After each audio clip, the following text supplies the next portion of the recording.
Hello students, welcome you all to the video lecture on chapter number 10 Exponents and Powers example 8.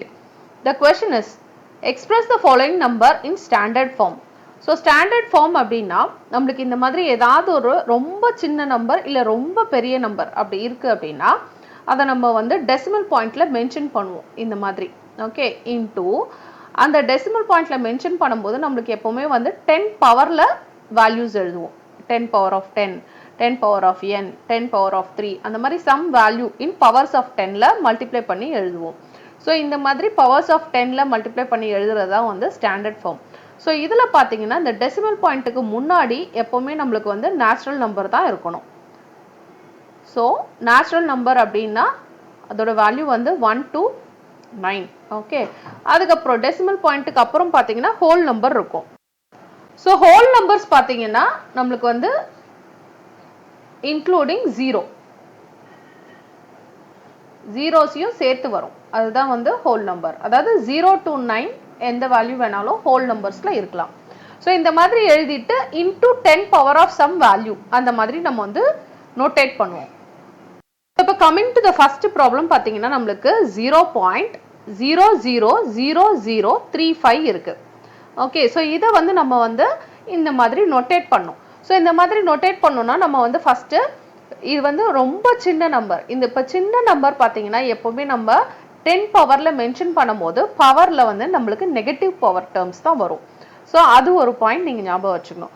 And then இந்த decimal பாயிண்ட்டை நம்ம வந்து right சைட்ல move பண்ணிக்கிட்டே வருவோம். அப்புறம் ஃபர்ஸ்ட் நேச்சுரல் நம்பர் எங்க வருதோ ஸோ அதுக்கு அடுத்து தான் இந்த டெசிமல் பாயிண்ட்டை வைக்க போறோம். ஸோ இப்போ இங்கே லெஃப்ட்லேருந்து பார்த்துக்கிட்டே வரும்போது இது எல்லாமே ஜீரோஸ் இருக்கு. எங்கே ஃபர்ஸ்ட் நேச்சுரல் நம்பர் இருக்கு 3 தான் வந்து ஃபர்ஸ்ட் நேச்சுரல் நம்பர். அப்போ இதுக்கப்புறம் தான் எனக்கு டெசிமல் பாயிண்ட் வரணும். ஸோ அப்போ இந்த டெசிமல் பாயிண்ட்டை நம்ம ரைட் சைடில் மூவ் பண்ணிக்கிட்டே வரணும். சின்ன நம்பர் அப்படின்னா ஸோ 1 டைம் மூவ் பண்ணுறோம், next second time, next third time, next fourth time, next fifth time move பண்ணுறோம். ஸோ அப்போ இங்கே இருக்க பாயிண்ட்டை நம்ம இங்கே வரைக்கும் கொண்டு வரோம். ஸோ அதுக்கு எத்தனை தடவை மூவ் பண்ணுறோம்? 1 2 3 4 5 டைம்ஸ் மூவ் பண்றோம். சோ அப்ப ஃபர்ஸ்ட் 10 பவர்ல பாத்தீங்கன்னா -5 அப்படினு எழுதணும். சோ ஏனா இது வந்து சின்ன நம்பர், எப்பவுமே சின்ன நம்பரை 10 பவர்ல மென்ஷன் பண்றோம் அப்படினா இங்க வந்து நெகட்டிவ் பவர்ஸ் தான் வரும். ஓகே, தென் இப்போ இத போட்டாச்சு. சோ இப்போ இந்த டெசிமல் பாயிண்ட் இங்க வரும்போது இந்த நம்பர் எப்படி இருக்கும்? நமக்கு 3 மீதி என்ன நம்பர் இருக்கு? 5. 3.5 ஆயிரும். ஓகே, ஸோ ஏன்னா இந்த பக்கம் இருக்கிறது எல்லாம் டிஸ்கார்ட் ஆயிருச்சு. ஸோ நம்மளுக்கு இங்க வரைக்கும் வந்துருச்சு. அப்போ 3.5, 5க்கு அப்புறம் எந்த நம்பரும் இல்லை, அதனால 3.5 into 10 power -5 அப்படின்னு ஆயிரும். ஸோ இதுதான் வந்து ஃபர்ஸ்ட் சப்டிவிஷன்.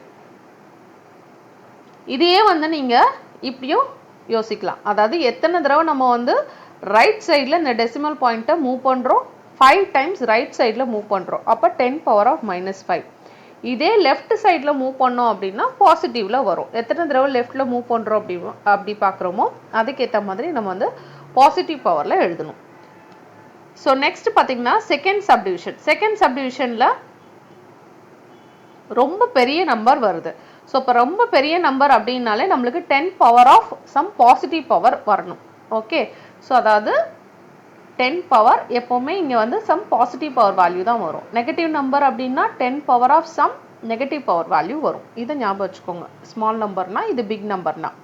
ஸோ இப்போ இந்த பிக் நம்பரை எப்படி எழுதலாம்? நம்ம 4 0 5 அப்புறம் எத்தனை ஜீரோஸ் இருக்கு? 4 zeros இருக்கு. ஓகே, ஸோ பிக் நம்பர் அப்படின்னா இங்க நம்மளுக்கு பார்த்தீங்கன்னா எங்கேயுமே டெசிமல் பாயிண்ட்டே இல்லை.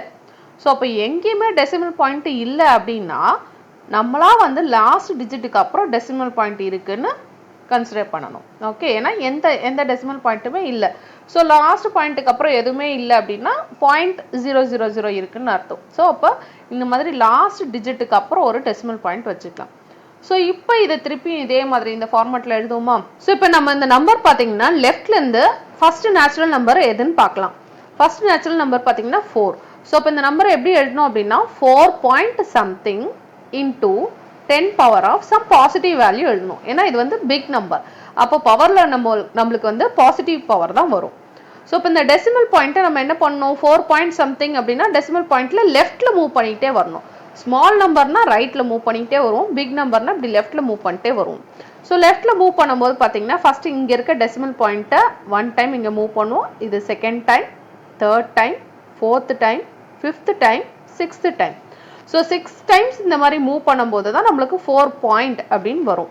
ஸோ அப்போ 4 பாயிண்ட் சம்திங் இன்டூ 10 பவர் எத்தனை தடவை மூவ் பண்ணியிருக்கோம், 6 டைம்ஸ், அப்போ 10 பவர் ஆஃப் 6 ஓகே பாசிட்டிவ் பவரில் வரும்.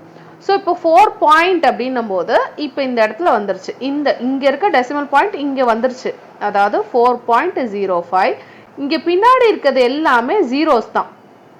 ஸோ டெசிமல் பாயிண்ட்டுக்கு அப்புறம் கண்டினியூஸாக ஜீரோஸ் இருக்குன்னா அதை நம்ம மென்ஷன் பண்ணணும்னு அவசியம் கிடையாது. ஸோ அப்போ ஜஸ்ட் 4.05 அப்படின்னு எழுதினாலே போதும். So 4.05 into 10 power 6. ஸோ இந்த மாதிரி நம்மளுக்கு ஃபார்ம் ஆயிரும் நம்பர். ஓகே, ஸோ இப்போ ஜென்ரலாக பார்த்தீங்கன்னா ஸ்மாலர் நம்பர் அப்படின்னா 10 பவரில் நெகட்டிவ் பவர்ஸ் வரும், பிகர் நம்பர் அப்படின்னா 10 power of some positive power வரும். ஸோ டெசிமல் பாயிண்ட் இங்கே பார்த்தீங்கன்னா ரைட் சைடில் மூவ் பண்ணிக்கிட்டே வருவோம், இங்கே டெசிமல் பாயிண்ட்டை லெஃப்ட் சைட்லேருந்து மூவ் பண்ணிக்கிட்டே வருவோம். ஓகே, தேங்க்யூ, தேங்க்ஸ் ஃபார் வாட்சிங்.